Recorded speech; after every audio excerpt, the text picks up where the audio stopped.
Ketika tongkatnya menyentuh tanah, dalam sekejap tongkat itu berubah menjadi seekor ular. Orang-orang seketika terkejut, namun Fir'aun malah menertawakannya, mengira itu hanyalah tipuan sihir yang mudah. Lalu ia memanggil tukang sihir andalannya untuk menunjukkan kekuatan sihir mereka yang lebih hebat. Para penyihir segera melempar tongkat dan mengubahnya menjadi ular yang lebih besar. Namun salah satu ular besar itu berhasil dikalahkan dengan mudah oleh ular kecil tersebut. Hal itu membuat Fir'aun mulai gelisah, dan tak butuh waktu lama, ular kecil itu kembali menyerang ular besar tersebut dengan cepat, lalu kemudian mati. Hal itu membuat Fir'aun marah dan menghukum penyihirnya karena tak mampu mengalahkan ular kecil itu. Musa pun menyentuh ekor ular itu dan dalam sekejap berubah kembali menjadi tongkat kayu. Fir'aun yang sombong tak mengakui mukjizat itu dan menganggap Musa hanyalah seorang tukang sihir, sehingga ia memerintahkan pengawalnya untuk mengusir pergi Musa dari istana tersebut. Keesokan harinya, Musa dan kakaknya mencegat rombongan Fir'aun bersama para pengawalnya. Musa bersikeras meminta kepada Fir'aun agar segera membebaskan kaumnya dari perbudakan. Namun Fir'aun tetap berkeras hati sehingga langsung menolak permintaan tersebut. Oleh karena itu, Musa pun mengangkat tongkatnya ke arah sungai. Kemudian air sungai perlahan berubah warna menjadi merah seperti darah. Namun Fir'aun tetap tak mengakui hal itu sebagai mukjizat, sehingga ia meremehkannya lalu pergi dengan sombong meninggalkan tempat tersebut. Setelah itu, saat Fir'aun hendak mandi, tiba-tiba air kolamnya juga berubah warna menjadi merah yang membuatnya sangat terkejut. Ternyata bukan hanya air sungai saja yang berubah warna menjadi merah, melainkan semua sumber air yang ada di seluruh negeri Mesir. Hal itu membuat semua orang-orang Mesir tak dapat minum air selama berhari-hari.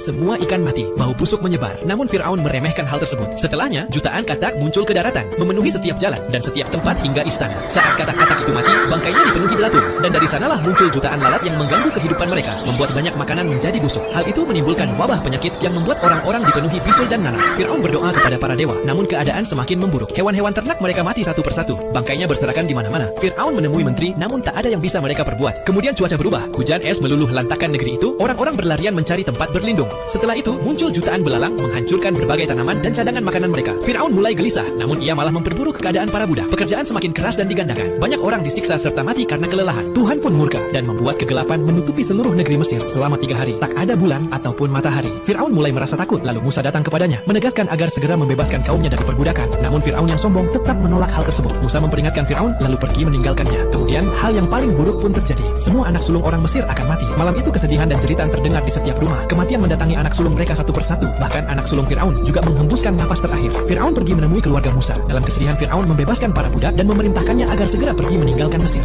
Keesokan harinya, Musa bersama seluruh kaumnya pergi berbondong-bondong meninggalkan Mesir. Fir'aun yang terus meratapi kematian anaknya mulai berubah menjadi marah dan dendam. Ia memerintahkan agar segera mempersiapkan pasukan besar untuk mengejar dan menghabisi Musa beserta seluruh kaumnya. Sementara itu, Musa dan kaumnya telah sampai di tepi laut. Mereka bingung karena tidak ada jalan lagi, sehingga memutuskan untuk beristirahat di sana. Malamnya Musa berdoa kepada Tuhan, kemudian mengangkat tongkatnya, dan perlahan air laut mulai bergerak. Saat pagi, semua orang takjub melihat keadaan laut yang terbelah menjadi dua. Orang-orang mulai menyeberang, sementara Fir'aun telah sampai di sana dan melihat kejadian itu. Alih-alih bertobat, ia justru terus mengejar dan ikut menyeberangi laut itu. Ketika Musa dan seluruh kaumnya telah berhasil sampai di daratan, pasukan Fir'aun semakin mendekat. Kemudian Musa kembali mengangkat tongkatnya, dan seketika